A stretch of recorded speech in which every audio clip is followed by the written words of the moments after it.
সুপ্রিয় দর্শক, স্বাগতম জানাচ্ছি সর্বশেষ আপডেট বাংলা সংবাদে। শুরুতেই জানিয়ে দেব সংবাদ শিরোনাম, এরপর থাকছে বিস্তারিত। শুরুতেই জানিয়ে দেব তারেকের হাত ধরেই দেশে ফেরার কৌশলে হাসিনা, বিস্তারিত থাকছে প্রতিবেদনে। আরও জানিয়ে দেব রমজানে খেলা দেখাবে আওয়ামী লীগ, তারেককে চাপে রাখতেই হাসিনার কর্মসূচি, বিস্তারিত থাকছে প্রতিবেদনে। আরও জানিয়ে দেব বিএনপি ক্ষুধাকে পুঁজি করে ধর্ষণ করে যে দলের নেতাকর্মীরা, বিস্তারিত থাকছে প্রতিবেদনে। আরও জানিয়ে দেব প্রধানমন্ত্রীকে ফাঁপড়ে ফেলেছে শেখ হাসিনা, মার্চেই হবে অগ্নিপরীক্ষা, বিস্তারিত থাকছে প্রতিবেদনে। আরও জানিয়ে দেব ডিম রপ্তানি বন্ধ, বিএনপির শুরুটাই বলে দিচ্ছে তাদের সরকারের বাকি সময়টা কেমন হবে, বিস্তারিত থাকছে প্রতিবেদনে। আরও জানিয়ে দেব খুলনায় যুবদল নেতার পায়ের রক কেটে হত্যা করল ছাত্রদল নেতা, বিস্তারিত থাকছে প্রতিবেদনে। আরও জানিয়ে দেব ধানমন্ডি ভাঙচুরের ঘটনায় ইউনূসের বিরুদ্ধে 4টি মামলা, শেষ জীবন কাটবে কারাগারে, বিস্তারিত থাকছে প্রতিবেদনে। আরও জানিয়ে দেব ফ্যাসিস্ট তকমা দিয়ে শোন অ্যারেস্টের নির্দেশ, রাষ্ট্রীয় সন্ত্রাসের লিখিত ফরমান, বিস্তারিত থাকছে প্রতিবেদনে। আরও জানিয়ে দেব রাজধানীতে নিষিদ্ধ আওয়ামী লীগের ঝটিকা মিছিল, গ্রেপ্তার 8, বিস্তারিত থাকছে প্রতিবেদনে। এবং সর্বশেষ জানিয়ে দেব মাহফিলের অতিথি করা নিয়ে বিএনপির দুপক্ষের দ্বন্দ্ব, কর্মী নিহত, বিস্তারিত থাকছে প্রতিবেদনে। সুপ্রিয় দর্শক, এতক্ষণ শুনছিলেন সংবাদ শিরোনাম, এবারে শুনবেন বিস্তারিত। তার আগে ভিডিওটি ভালো লাগলে এবং সর্বশেষ আপডেট নিউজ পেতে চ্যানেলটি সাবস্ক্রাইব করুন। ধন্যবাদ। বাংলাদেশের নির্বাচন পরবর্তী পরিস্থিতি ও দলের ভবিষ্যৎ কর্মসূচি নিয়ে মঙ্গলবার সকালে ওয়ার্কিং কমিটির বৈঠক করেন আওয়ামী লীগ সভানেত্রী শেখ হাসিনা। দিল্লি থেকে ভার্চুয়াল মাধ্যমে বৈঠকে যোগ দেন তিনি। ঢাকায় আওয়ামী লীগের এক প্রেসিডিয়াম সদস্যের বাড়িতে সমবেত হন ওয়ার্কিং কমিটির সদস্যরা।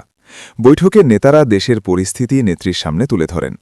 যে নেতা যে এলাকার দায়িত্বে আছেন তিনি সেখানকার পরিস্থিতি নেত্রীকে জানান।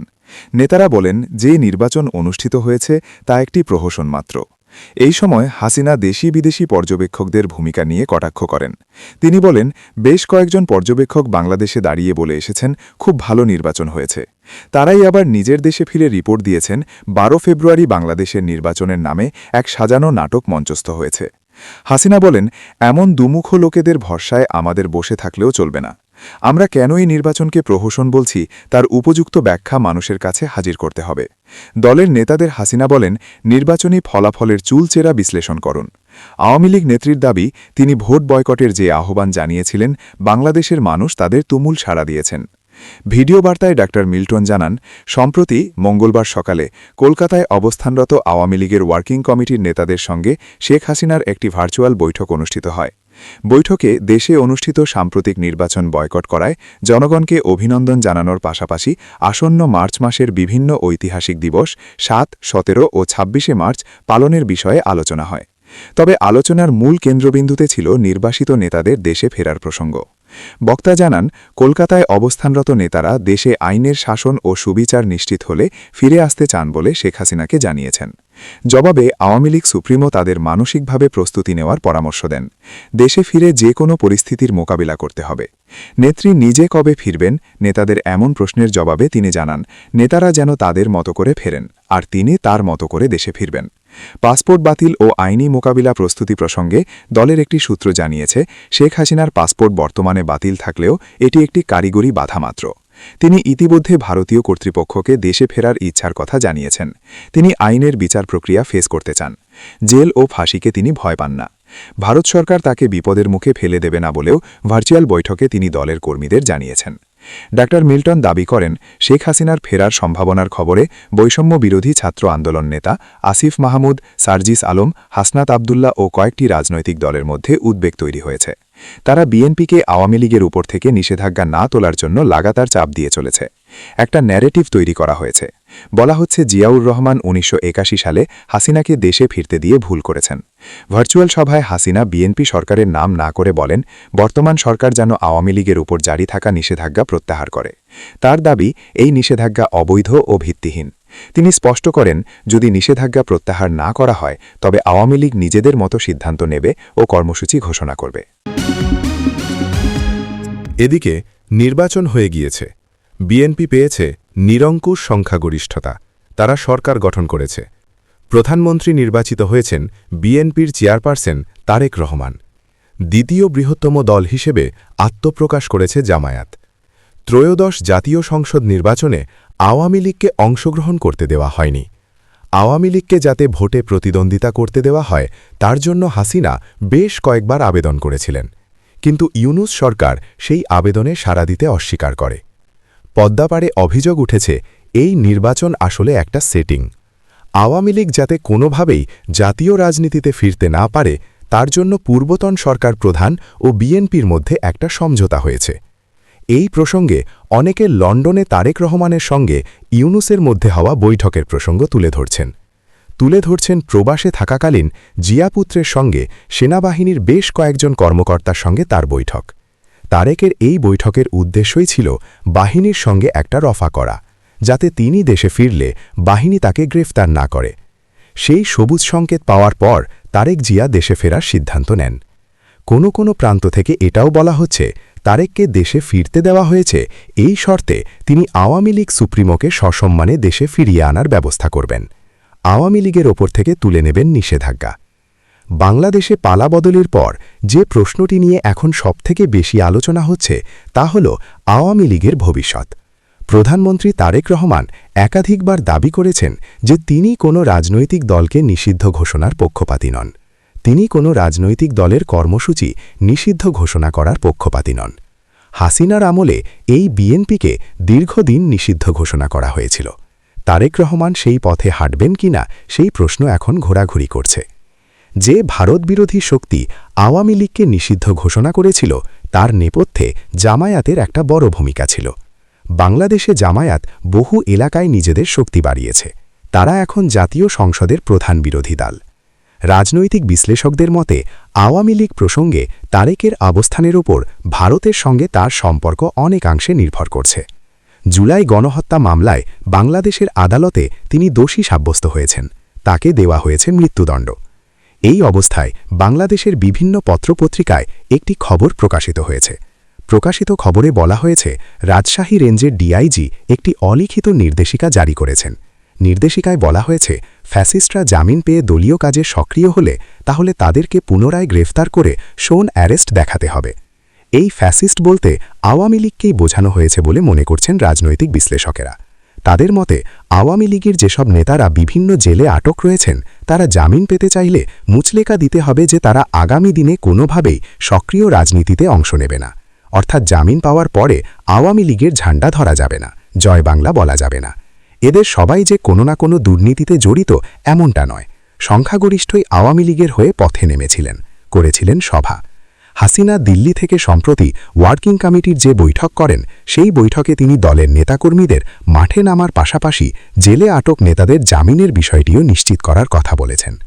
তবে এই ধরপাকড়ের বিষয়টি আগামী মাসে আরও বেশি করে হবে বলে আশঙ্কা করছে বাংলাদেশের রাজনৈতিক মহল। যুক্তি হিসেবে তারা তুলে ধরেছেন আওয়ামী লীগের ওয়ার্কিং কমিটির বৈঠকে হাসিনার নির্দেশ। হাসিনা দলের নেতাকর্মীদের অবিলম্বে দেশে ফেরার নির্দেশ দিয়েছেন। সামনেই বাংলাদেশে স্থানীয় সরকার নির্বাচন। এই নির্বাচনে আওয়ামী লীগ অংশ নিতে বদ্ধপরিকর। প্রশ্ন হল তারেক রহমান কি আওয়ামী লীগকে। এদিকে ফ্যামিলি কার্ড দিতে এসে ফ্যামিলি বানিয়ে দেওয়ার চেষ্টা। এটা রসিকতা না, এটা দিনাজপুরের নবাবগঞ্জে আসলে যা ঘটেছে তার সারসংক্ষেপ। উপজেলা বিএনপির ভারপ্রাপ্ত সম্পাদক ইকবাল হোসেন 23 ফেব্রুয়ারি দুপুরে নিজের ভাতিজার বাড়িতে ঢুকে ফ্যামিলি কার্ডের প্রলোভন দেখিয়ে ভাতিজার বউকে ধর্ষণের চেষ্টা করেছেন।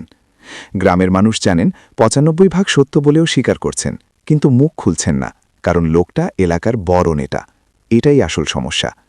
ঘটনাটা ধর্ষণ চেষ্টার, কিন্তু যে কাঠামোর ভেতর থেকে এটা সম্ভব হলো সেই কাঠামোটা বিএনপির তৈরি করা। একটু পরিষ্কার করে বলা দরকার, ফ্যামিলি কার্ড মানে টিসিবির রেশন, মানে চাল ডাল তেল, মানে একটা গরিব পরিবারের মাসের বাজার। এই অভাবটাকে, এই ক্ষুধাটাকে অস্ত্র হিসেবে ব্যবহার করে একজন নেতা একটা মেয়েকে কোণঠাসা করার চেষ্টা করেছেন। এর চেয়ে নিকৃষ্ট রাজনৈতিক সংস্কৃতি আর কি হতে পারে? ক্ষমতায় এসে মানুষের পেটের দায়িত্ব নেওয়ার কথা ছিল, তার বদলে পেটের অসহায়ত্বকেই ব্যবহার করা হচ্ছে শরীর কিনতে। সদ্য লন্ডন ফেরত বিএনপি চেয়ারম্যানকে তার দলের নেতাকর্মীরা মাঠে কি করছেন সেটা তিনি জানেন কিনা প্রশ্ন করা যায়, কিন্তু তার না জানাটাও কোনো অজুহাত না। ইকবাল হোসেন শুধু ধর্ষণ চেষ্টার আসামি না, তিনি নিজের স্কুলের প্রধান শিক্ষককে লাঞ্ছিত করেছেন, সেই ভিডিও ভাইরাল হয়েছে, সাংবাদিকদের সাথে কটূক্তি করেছেন। এত কিছুর পরেও তিনি দলের পদে আছেন। এটা কি বিএনপি চেয়ারম্যানের অজানা, নাকি এটাই বিএনপির স্বাভাবিক চেহারা? বিএনপি 2001 থেকে 2006 সালের শাসনামলে উপর যা করেছে সেই ইতিহাস এদেশের মানুষ ভোলেনি। সেই সময়টায় ধর্ষণ ছিল রাজনৈতিক হাতিয়ার, এলাকা দখলের পদ্ধতি। হাওয়া ভবনের ছায়ায় বসে কিভাবে সন্ত্রাস পরিচালিত হতো সেটা নিয়ে তদন্ত কমিশনের রিপোর্ট আছে, সাংবাদিকদের লেখা আছে, ভুক্তভোগীদের সাক্ষ্য আছে। সেই দলটাই এখন আবার ক্ষমতার কাছাকাছি এবং তাদের নেতারা সেই পুরনো অভ্যাসেই ফিরে গেছেন, শুধু পদ্ধতিটা একটু বদলেছে। আগে ভয় দেখানো হতো, এখন ফ্যামিলি কার্ড দেখানো হচ্ছে। আর 12 ফেব্রুয়ারির যে নির্বাচনের কথা বলা হচ্ছে সেটার কথাও এখানে আসে। বড় দলগুলোকে বাইরে রেখে জনগণের বয়কটের মুখে নিজেরা ভাগ করে নেওয়া একটা ভোটের মাধ্যমে যারা ক্ষমতায় বসেছেন তাদের বৈধতার প্রশ্নটা তো আছেই। কিন্তু তার চেয়েও বড় প্রশ্ন হলো, এই অবৈধ বৈধতার আড়ালে কতজন ইকবাল হোসেন এখন মাঠে মাঠে ঘুরছেন? কতজন ফ্যামিলি কার্ড হাতে নিয়ে দরজায় টোকা দিচ্ছেন? কতজন গরিব পরিবারের মেয়ে এখন ভয়ে চুপ করে আছেন কারণ অভিযুক্ত লোকটা দলের নেতা? দলীয় সভায় এজেন্ডায় আসবে বলে বিএনপির স্থানীয় নেতারা জানিয়েছেন। এজেন্ডায় আসবে? একটা ধর্ষণ চেষ্টার অভিযোগ এজেন্ডার বিষয়। এই বাক্যটা যখন স্বাভাবিকভাবে বলা যায় তখন বুঝতে হয় দলটা আসলে কোথায় দাঁড়িয়ে আছে। এদিকে সৌদি আরব বাংলাদেশের ডিম কিনবে না, এই খবরে অনেকে হয়তো ভাবছেন এটা নিছক একটা বাণিজ্যিক সিদ্ধান্ত, বার্ড ফ্লুর কারণে নেওয়া স্বাভাবিক সতর্কতা। কিন্তু একটু থামলে প্রশ্ন জাগে, বার্ড ফ্লু কি এইমাত্র হলো? বাংলাদেশে পোল্ট্রি খাতের স্বাস্থ্য ঝুঁকি কি গতকাল থেকে শুরু হয়েছে? না, এই সংকট বহু বছরের পুরনো, কিন্তু এটা এখন সামনে এলো ঠিক তখন যখন বিএনপি মাত্র ক্ষমতায় বসেছে একটা নির্বাচনের মাধ্যমে, যেটাকে নির্বাচন বলা মানে ভাষার অপমান করা। ফেব্রুয়ারির 12 তারিখের ওই ভোটে দেশের মানুষ যায়নি। আওয়ামী লীগ ছিল না, অন্যান্য দলগুলোও ছিল না। যারা ছিল তারাও মূলত বিএনপির ছায়াতলে দাঁড়িয়ে থাকা কিছু মুখ। এই পরিবেশে যে সরকার গঠিত হয়েছে তার কাছে জনগণের কোনো ম্যান্ডেট নেই, আন্তর্জাতিক বৈধতা নিয়েও প্রশ্ন আছে। এই সরকারের মন্ত্রীরা যখন পোল্ট্রি রপ্তানি নিয়ে কথা বলেন তখন স্বাভাবিকভাবেই জিজ্ঞেস করতে ইচ্ছে করে, কে শুনবে আপনাদের কথা? বাংলাদেশের পোল্ট্রি শিল্প থেকে সৌদি আরবের রপ্তানি আসলে এখনও শৈশব পর্যায়ে ছিল, বড় কোনো বাজার তৈরি হয়নি। কিন্তু এই নিষেধাজ্ঞার গুরুত্ব সংখ্যায় নয়, প্রতীকে।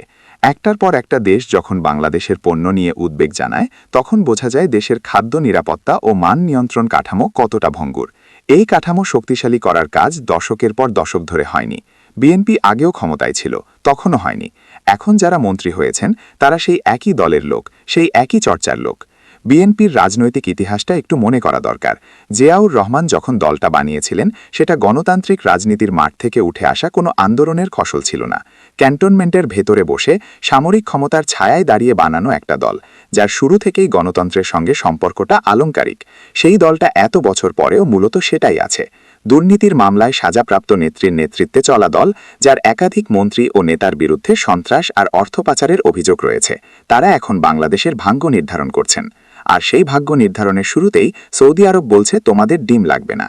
এটা নিছক কূটনৈতিক বা বাণিজ্যিক ঘটনা না, এটা একটা প্রশ্ন যে সরকারের কোনো জনভিত্তি নেই, যার বৈধতা নিয়ে দেশের ভেতরে তুমুল বিতর্ক আছে। সে সরকার কিভাবে আন্তর্জাতিক মঞ্চে বাংলাদেশের স্বার্থ নিয়ে দরকষাকষি করবে?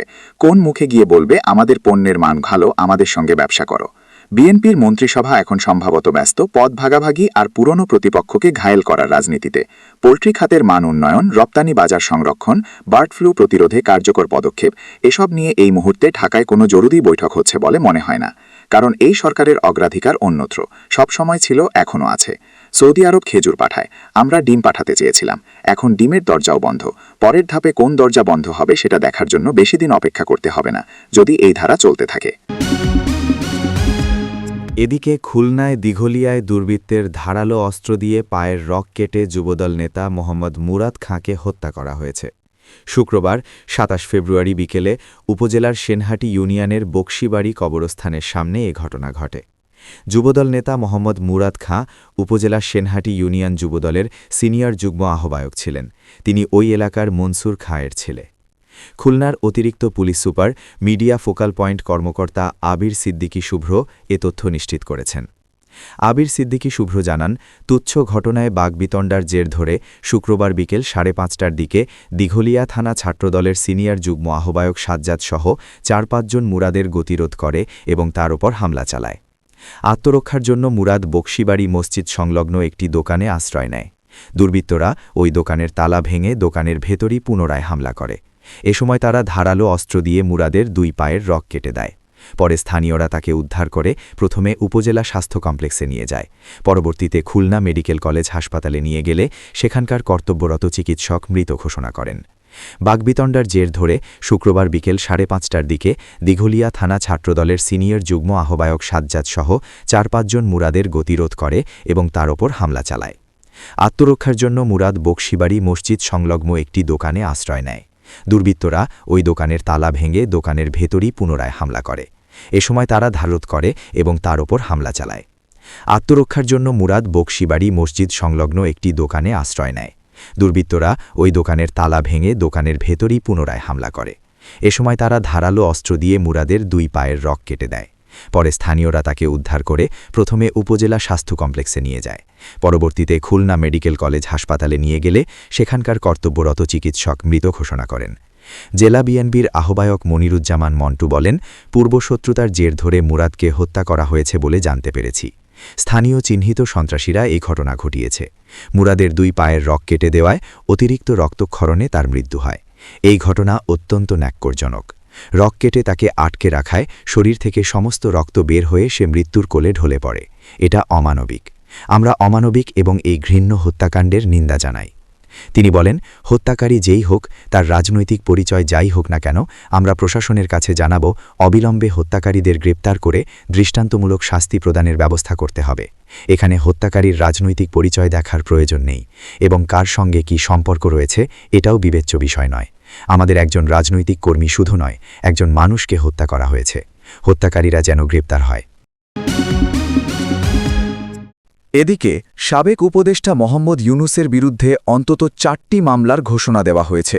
ঢাকা বিশ্ববিদ্যালয়ের অধ্যাপক হাফিজুর রহমান কারজান, যাকে অন্যায়ভাবে মোহাম্মদ ইউনুস গ্রেফতার করে জেলে রেখেছিলেন, এইবার তিনি স্পষ্ট করে বলেছেন, ইউনুসের বিরুদ্ধে রাষ্ট্রদ্রোহিতা, সংবিধান লঙ্ঘন এই বিষয়ে অন্তত 4টি মামলা হতে পারে। এগুলি তিনি করবেন। এই মামলা যদি হয় তবে ঠিক যেমনটা চিন্ময় কৃষ্ণ প্রভুর বিরুদ্ধে মোহাম্মদ ইউনুস এনেছিলেন, তার বিরুদ্ধেও রাষ্ট্রদ্রোহিতার অভিযোগ ওঠে, যে কারণে তাকে এখনও জেলে রাখা হয়েছে। এইবার সেই একই মামলা আনা হচ্ছে মোহাম্মদ ইউনুসের বিরুদ্ধে। গত 1.5 বছর বা 18 মাস ধরে বাংলাদেশে মোহাম্মদ ইউনুস যা খুশি তাই করেছেন। তিনি মব প্রতিষ্ঠা করেছেন ছাত্রদের দিয়ে। যে ছাত্ররা বাংলাদেশ মানুষের স্বার্থে কাজ করব বলেছিল, তাদের দিয়ে তিনি মব প্রতিষ্ঠা করতে চেয়েছেন। সরকারি পৃষ্ঠপোষকতায় ছাত্রদের জন্য একটি রাজনৈতিক দল গঠন করেছেন। এমনকি সেই দলকে বাংলাদেশের সর্বোচ্চ 3য় শক্তিশালী দলে পরিণত করেছেন। ইউনুস জমানার ইতি ঘটতেই চতুর্দিকে নানা অভিযোগ উঠে আসে। ঠিক সেই সময় হাফিজুর রহমান কারজান তার বিরুদ্ধে মামলা করবেন বলে জানিয়েছেন। তবে কি শেষ জীবনটা কারাগারে কাটবে ইউনুসের? ঢাকা বিশ্ববিদ্যালয়ের আইনের অধ্যাপক হাফিজুর রহমান ইউনুসের বিরুদ্ধে 4টি মামলা করবেন বলে জানিয়েছেন। শুধু ইউনুস নন, তার সরকারের অধীনে থাকা উপদেষ্টা মণ্ডলীদের বিরুদ্ধেও মামলা হবে। একটি অনুষ্ঠানে এমনটাই জানিয়েছেন। কিন্তু যে 4টি মামলার কথা তিনি বলছেন সেগুলি কি কি? হাফিজুর রহমান কারজান বলেছেন, ইউনুস ও গংদের বিচার হওয়া উচিত কয়েকটি কারণে। একটি সংবিধান লঙ্ঘন, আরেকটি রাষ্ট্রীয় সার্বভৌমত্ব বিপন্ন করায় ইউনুস ইউএসের সঙ্গে যে চুক্তি করেছে সেই সব চ্যালেঞ্জ করে আরেকটি মামলা করা যেতে পারে। তিনি বলেন, আরেকটি মামলা করব জাতির পিতা বঙ্গবন্ধু শেখ মুজিবুর রহমানের 32 নম্বরের ভাঙচুর নিয়ে। সেখানে কেন পুলিশ ও সেনাবাহিনী নিয়ে গেল না, এই নিয়ে তিনি মামলা করবেন। উল্লেখ্য, বিগত দিনে যখনই বাংলাদেশ উত্তপ্ত হয়েছে তখনই 32 নম্বরের আক্রমণ করা হয়েছিল। মুক্তিযুদ্ধের যে ইতিহাস সবটাই মুছে দেওয়ার চেষ্টা হচ্ছে। 1.5 বছরে 133টি অধ্যাদেশ জারি করেছেন মোহাম্মদ ইউনুস। এদিকে বাংলাদেশ পুলিশের রাজশাহী রেঞ্জ ডিআইজির কার্যালয় থেকে জারি করা সাম্প্রতিক নির্দেশনা রাষ্ট্রীয় ক্ষমতার ভয়ঙ্কর অপব্যবহারের একটি নগ্ন উদাহরণ। তথাকথিত নিষিদ্ধ স্থগিত ফ্যাসিস্ট সংগঠনের নেতা ও কর্মীদের জামিনে মুক্তির পর পুনরায় অন্য মামলায় গ্রেফতার দেখানোর নির্দেশ স্পষ্টতই স্টেট অ্যাফেয়ার্সে লিখিত রাষ্ট্রীয় সন্ত্রাস। এই নির্দেশনায় কারা দলকে শক্তিশালী করতে সক্ষম আর কারা নয় সেই সিদ্ধান্ত সম্পূর্ণভাবে প্রশাসনের ইচ্ছাধীন। কোনো আদালতের রায় নয়, কোনো স্বচ্ছ মানদণ্ড নয়, বরং সন্দেহ ও রাজনৈতিক ট্যাগের ওপর দাঁড়িয়ে একজন নাগরিককে বারবার গ্রেফতারের ফাঁদে ফেলা হচ্ছে। এটি আইনের শাসন নয়, এটি ক্ষমতার খেলা। রাষ্ট্রীয় নথিতে কাউকে ফ্যাসিস্ট আখ্যা দেওয়া আন্তর্জাতিক মানবাধিকার আইনের সরাসরি লঙ্ঘন। কোনো ব্যক্তিকে বিচারিক প্রক্রিয়া ছাড়া রাজনৈতিক পরিচয়ে দাগিয়ে দেওয়া মানবাধিকারের মৌলিক নীতির পরিপন্থী। জাতিসংঘের মানবাধিকার সনদ অনুযায়ী এমন লেবেলিং রাষ্ট্রীয় নিপীড়নের শামিল। তবে আইনের শাসন কোথায়? রাষ্ট্র কি এখন নিজেই বিচারক, নিজেই অভিযুক্তকারী, নিজেই দণ্ডদাতা? এদিকে রাজধানীর ধানমন্ডিতে মুজিব প্রেমিক বাংলার নারী ব্যানারে ঝটিকা মিছিলের সময় আওয়ামী লীগের 7 নেত্রীসহ মোট 8 জনকে গ্রেপ্তার করেছে ধানমন্ডি থানা পুলিশ। এ সময় বেশ কয়েকটি প্লাকার্ড জব্দ করে পুলিশ। শুক্রবার 27 ফেব্রুয়ারি ভোর 6:30টায় ধানমন্ডি 2 নম্বর সড়কের স্টার কাবাব রেস্তোরাঁর সামনে থেকে তাদের আটক করা হয়। পরে সন্ত্রাসবিরোধী আইনে মামলা করে তাদের গ্রেপ্তার দেখানো হয়। পুলিশ জানায়, মিছিলের খবর পেয়ে টহলরত মোবাইল টিম ঘটনাস্থলে পৌঁছালে অংশগ্রহণকারীরা ছত্রভঙ্গ হয়ে পালানোর চেষ্টা করেন। এ সময় 7 জন নেলপে গ্রেপ্তার করা হয়। তাদের বহনকারী একটি মাইক্রোবাস জব্দ করে চালককেও গ্রেপ্তার করা হয়েছে। এ বিষয়ে ধানমন্ডি থানার ভারপ্রাপ্ত কর্মকর্তা ওসি সাইফুল ইসলাম বলেন, আমরা ঘটনাস্থল থেকে 7 জন নারী ও 1 মাইক্রোবাস চালককে গ্রেপ্তার করেছি। এ সময় মাইক্রোবাস ও বিভিন্ন প্লাকার্ড জব্দ করা হয়। পরবর্তীতে গ্রেপ্তারকৃতদের বিরুদ্ধে ধানমন্ডি থানায় সন্ত্রাসবিরোধী আইনে মামলা দায়ের করা হয়েছে। এদিকে ওয়াজ মাহফিলের প্রধান অতিথি করা নিয়ে দ্বন্দ্বে এরশাদ আলী 60 নামের এক বিএনপি কর্মী নিহত হয়েছেন। শুক্রবার 27 ফেব্রুয়ারি রাত 9:30টার দিকে রাজশাহী জেলার চারঘাট উপজেলার ইউসুফপুর ইউনিয়নের সিপাইপাড়া গ্রামে তারাবির নামাজ শেষে বাড়ি ফেরার পথে তাকে পিটিয়ে হত্যা করা হয়। তাকে নিহত এরশাদ আলী ওয়ার্ড বিএনপির সক্রিয় কর্মী। এছাড়া তিনি রাজশাহী 6 আসনের সংসদ সদস্য আবু সাইদ চাঁদের অনুসারী। স্থানীয় সূত্রে জানান, শুক্রবার 27 ফেব্রুয়ারি জুম্মার নামাজের পর স্থানীয় একটি মসজিদে ওয়াজ মাহফিলের আয়োজন নিয়ে আলোচনায় বসেন এলাকাবাসী। আলোচনা চলাকালীন মাহফিলের প্রধান অতিথি করা নিয়ে দুই পক্ষের মধ্যে মতবিরোধ দেখা দেয়। এক পক্ষ জেলা বিএনপি নেতা আনোয়ার হোসেন উজ্জ্বলকে প্রধান অতিথি করার প্রস্তাব দেয়। অন্যদিকে এরশাদ আলী সহ অপরপক্ষ বর্তমান সংসদ সদস্য আবু সাইদ চাঁদকে প্রধান অতিথি করার দাবি জানান।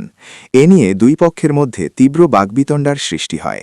এক পর্যায়ে কোনো সিদ্ধান্ত ছাড়াই আলোচনা পণ্ড হয়ে যায়। নিহত এরশাদ আলীর পরিবারের সদস্যরা জানান, রাত 9টার দিকে এরশাদ আলী তারাবির নামাজ শেষে বাড়ি ফিরছিলেন।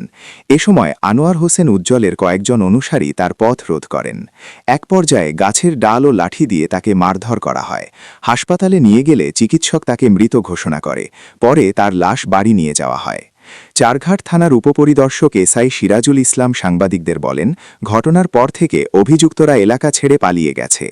এরশাদ আলীর মরদেহ ময়নাতদন্তের জন্য রাজশাহী মেডিকেল কলেজ রামেক হাসপাতালে পাঠানো হবে। এই ঘটনায় মামলা হবে।